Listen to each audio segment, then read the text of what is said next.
They're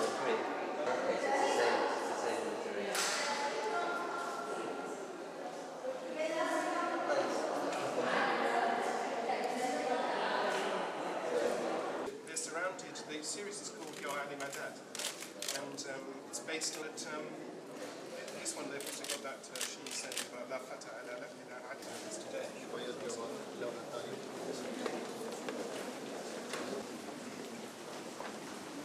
This is a series of rings by an Armenian. To some extent, we know already that by having the exhibition at the V&A and then by touring it in the Middle East since January 2010, that we've created a higher profile for this type of work. You know, the prize is specifically targeted at a certain sort of contemporary art and design, and I don't think most people had really given it any serious thought before, but it is something that exists, and which I think is very interesting, and has produced a very attractive exhibition.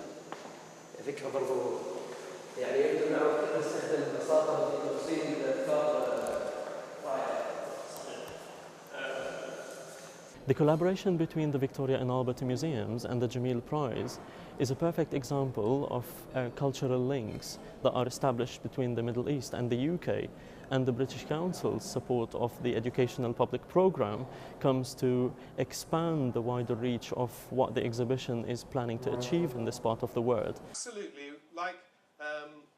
he's a much more famous person than Owen Jones, with taking Islamic style ornament, in this case flowers and trees. The museum had spent a great deal of government money in the 19th century and created a fantastic collection, but it had also had an effect on private collectors.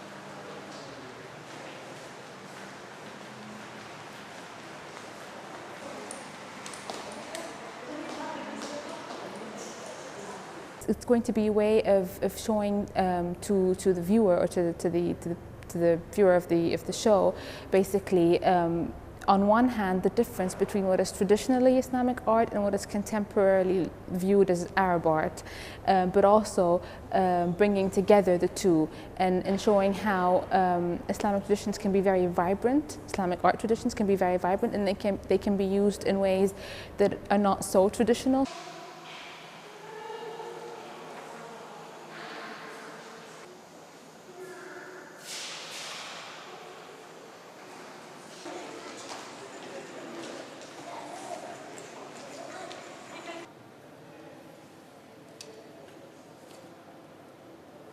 I think what I find particularly impressive about the exhibition here is, first of all, its setting, because it's here in the Sharjah Museum of Islamic Civilisation, and you have a sense of the continuance of Islamic art in its appropriate setting here. And I'm also impressed with the range and breadth of countries that are represented here, because for me this shows how strong the influence and impact of Islamic art still is, and its relevance today across a number of countries and indeed the world.